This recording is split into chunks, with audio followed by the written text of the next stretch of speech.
من مطمئن بودم که تو حتما میای. حالت چطوره؟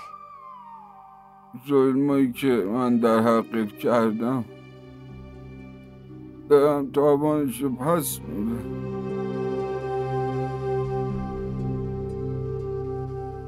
نمیدونم تا کی قراره اینجوری مجازات بشه.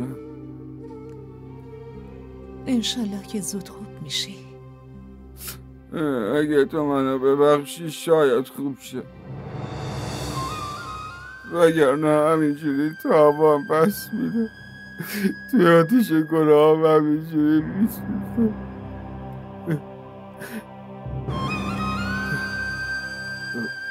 من خیلی در حقت بی‌انصافی کردم، خیلی بهت ظلم کردم، با فریب باهات ازدواج کردم. شایدم به همین دلیل خدا تو رو از من گرفت.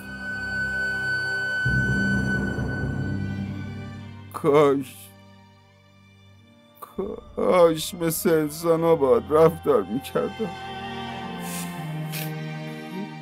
برای احساسات و عواطف ارزش قائل می بودم.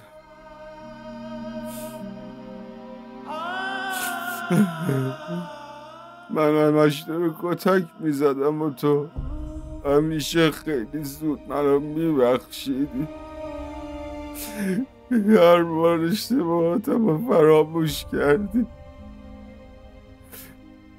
من خیلی آدم بدیم مریم، خیلی آدم بدیم.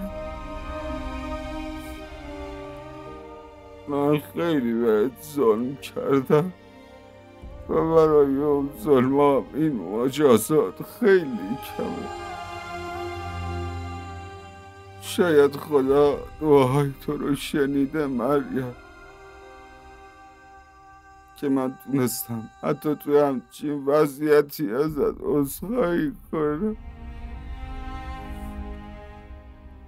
منو ببخش مریم، من پیشت التماس میکنم، لطفا منو ببخش مریم.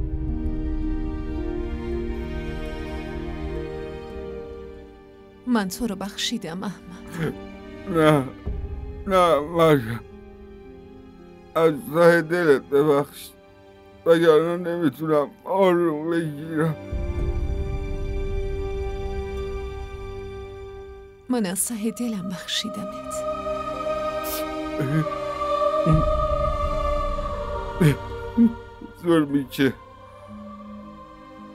ظلمی که بهت کردم و میخوام جبران کنم.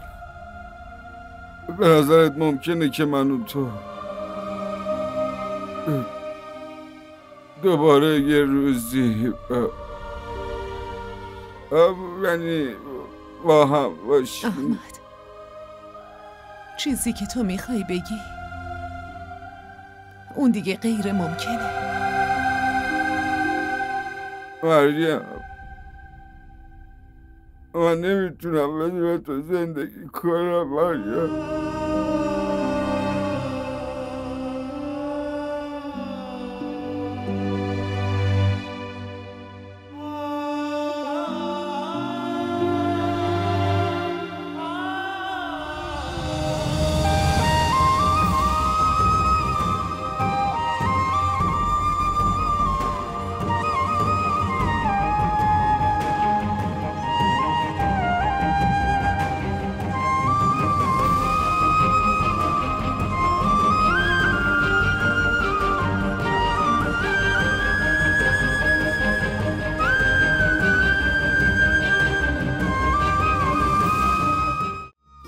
کانال ما رو سابسکرایب کنید.